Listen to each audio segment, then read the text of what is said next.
But I do appreciate you all coming, and I hope you try to eat as much food as you can, because they said we're going to take the leftovers home. Our refrigerator is not that big. So. Anyway, thanks a lot.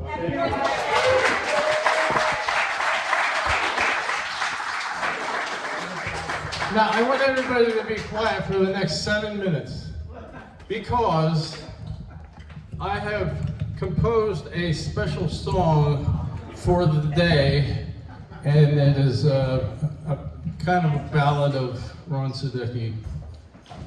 Let me get my lyrics up here. Where'd they go? All right. So this is, I couldn't bring my keyboard, so I'll have to steal one of Dad's ukuleles.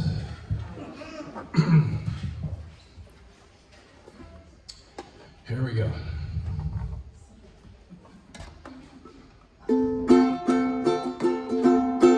He was born the first of three in 1935. Robert Redford and James Dean had not yet been alive. Though Jim Henson was my idol, born in 36. My dad came from Creighton Holler, raised out in the sticks. Once he had a story of his favorite pet pig. You can guess what happened when that yummy pork got big.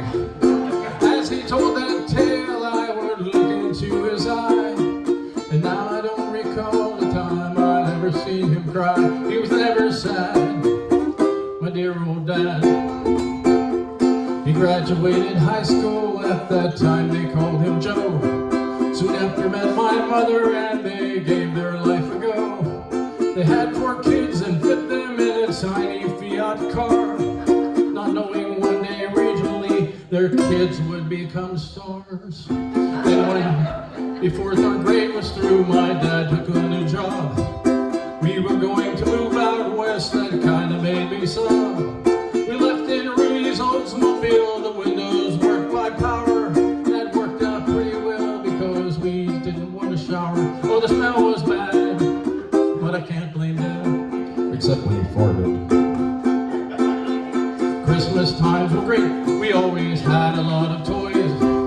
Baby dolls for sister, trains and games for the 3 boys. In my travels I happened on old catalogs from Sears. It seems our presents came from there for all those early years. All the toys we had from my dear old dad.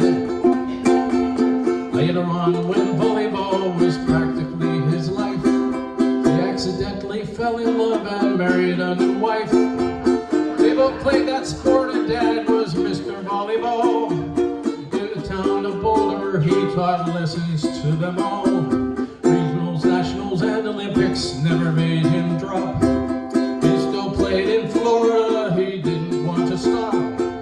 But his greatest moment is still talked across the land. The time he spiked that volleyball right through Will Chamberlain's hands. Kinda rad, my dear old dad. Back and forth between PA and Boulder twice a year. He would drive us for the summer and come spread Christmas cheer. 8 kids, 2 adults, some camping gear and all our clothes. How he fit that in that station wagon, no one knows. But I paid attention to the way he packed the car, never realizing that what I learned would take me far. When I did puppet shows and band jobs, it would be my task to figure out the packing layout. No one else had to ask, cause I learned a tad from a dear old dad. Working with him at the university was cool. Running mass spectrometers is not taught in high school. It had an old computer that was over 6 feet tall, and though it was so huge, its memory was very small. At lunchtime he would take me to the Alfred Packer Grill. If you know this past story, it would give you chills. It was like the song when men got trapped down in a mine. When rescuers broke through, 'twas Timothy they could not find. But the times we had with my dear old dad. Rocky Mountains offered hikes and drives on windy roads.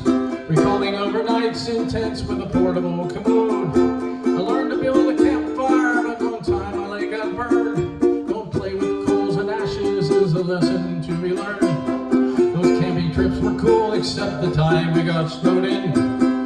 We were in a 4-man tent in a place I'd never been. Dad and I were shoveling out the snow around our car.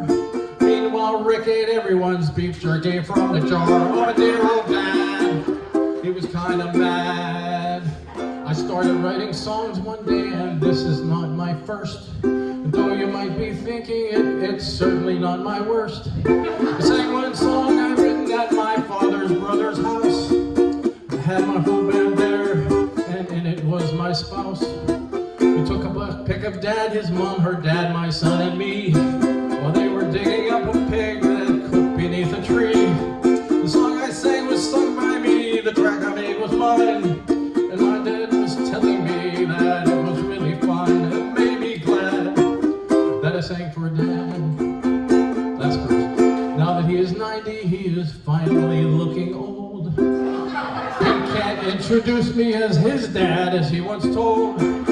Still, I'm glad I got the gene he gave me to look young, and the one that helps his ukulele to be strong.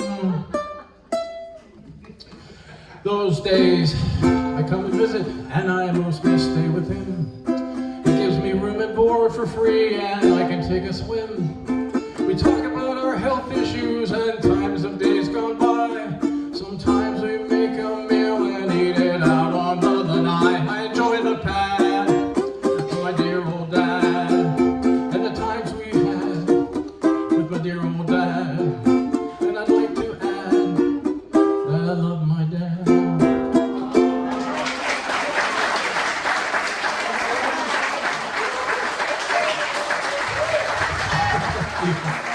Longest song I ever wrote. It's hard to get 90 years into 7 minutes, but